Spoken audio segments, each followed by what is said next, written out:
Hello there, artists. It's not laundry day, but I am letting these projects hang out to dry.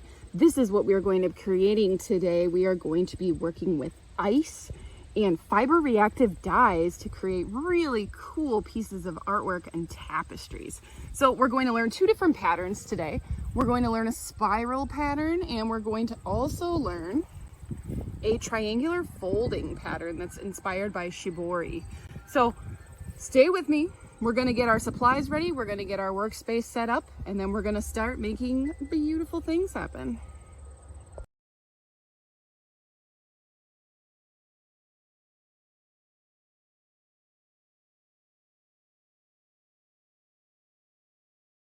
The first step of working with fabric dyes is preparing your fabric surface. And what I've done is I've put our pieces of fabric into a solution of 1 cup soda ash and 1 gallon of water. So these are taking a little bath and they're getting ready to be colored and dyed.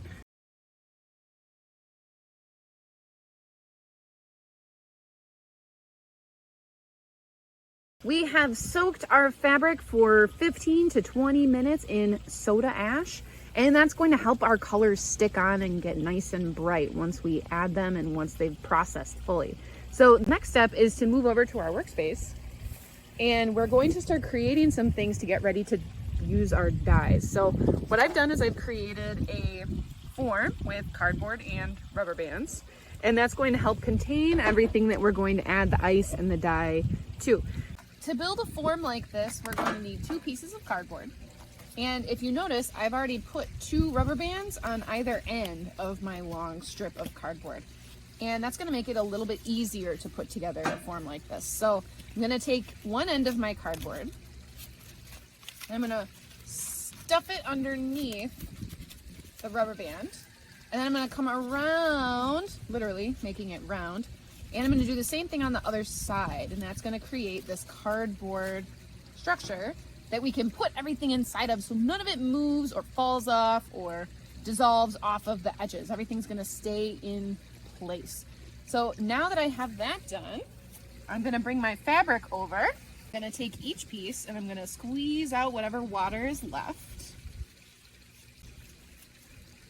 Notice that I'm using gloves. Soda ash isn't something that you really want to touch with your hands directly, so gloves are going to protect us in the dyeing and processing of our projects.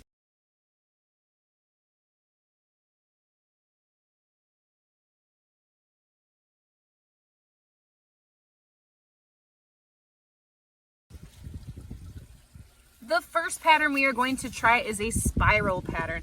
So I'm going to find the middle of my piece of fabric, and then I'm going to twist it around in a circle. And I can gently pull my finger away, and you'll see there's a spiral in the middle. I can re-grip just with my finger and my thumb, and I can keep on twisting. The tighter you twist, the tighter your twist will be in your design. So we want to make it into a spiral shape, and you'll notice it's kind of going in the direction that I'm twisting it. So I'm going to grab it one more time, and I'm going to pull my hand away slowly so I've got that bunch in the middle. I'm going to put one finger in the center where I was pinching, and I'm going to push the fabric so it's closer to the middle. And it's going to make it look kind of like a little rose. I'm gonna need rubber bands, and I'm gonna take a rubber band and I'm gonna band around the bunch that I made. Triangle fold is actually 2 types of folds, and it's an accordion fold, and then we fold everything into triangle shape. So let me show you what that looks like. I'm gonna take one end of my fabric and I'm gonna fold down. I'm not going to fold it all the way. I'm just going to fold it about 3 or 4 fingers wide. And then I grab it and I'm going to turn it over, and I'm going to fold it over. Okay, so I'm going to do that again. Grab what I folded, turn it over, fold it over.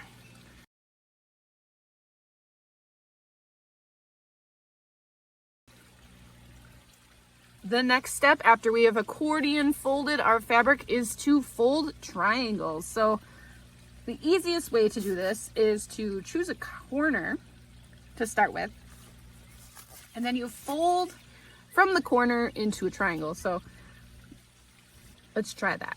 We're gonna start with the bottom corner of this fabric, and we're gonna make sure that this straight edge goes up to the top. And look at that, we have a triangle. Now to make another triangle, we're gonna take that triangle and we're gonna fold it, keeping that straight edge on the top, down. Now, we have to rotate this because it's gonna fold a little differently, but we're still gonna keep making triangles. It's all about triangles today. We're gonna take this long edge and we're gonna fold on the long edge, making sure that we've got nice triangle shape. Probably 2 more to go. What do you think? Long edge and fold. And last 2. This one's gonna be really small, but that's okay. We're gonna band that with our rubber bands. So this extra piece, I'm gonna tuck, and then I've got a nice cloth triangle that I can band together.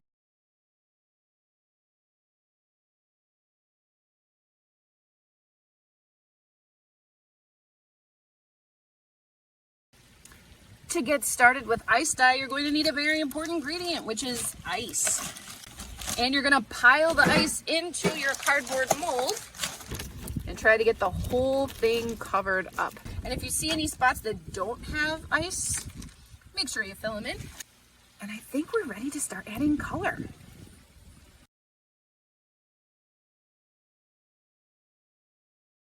I'm gonna hold my dye very, very tightly. And then I'm going to dip the spoon in. Now, the more color that you use, the brighter it will be, but we don't need to use a lot. So we don't want to use any more than half a spoonful. And then we kind of sprinkle it on top.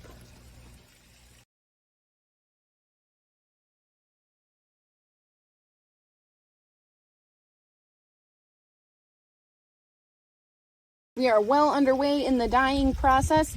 It's only been a few minutes, but you can see already that the ice is starting to melt and the color is starting to go down into our fabric and then down into our cooler. Keep it all contained and off of the ground.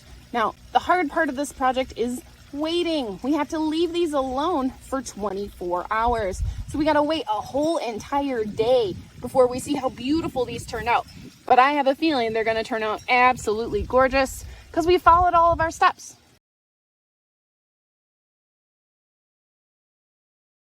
We are going to use cold water to wash out the rest of the dye that's remaining, and then we're going to open these up and see what we've got.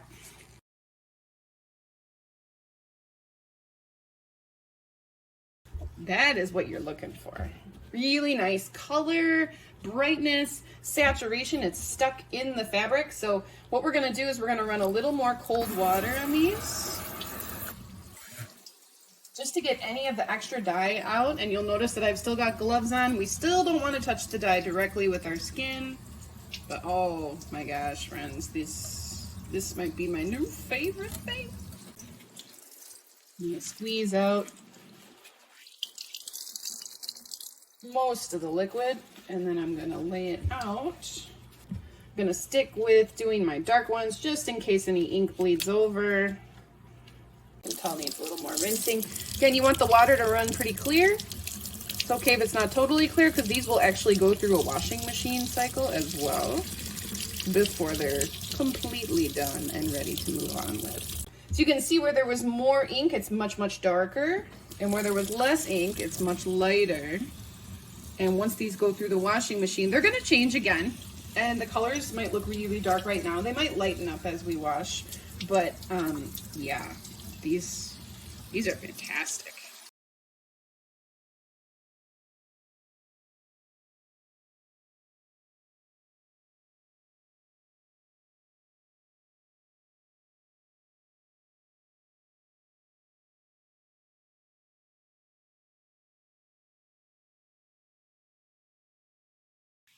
All right, I'll see you next time we make something cool. Bye-bye.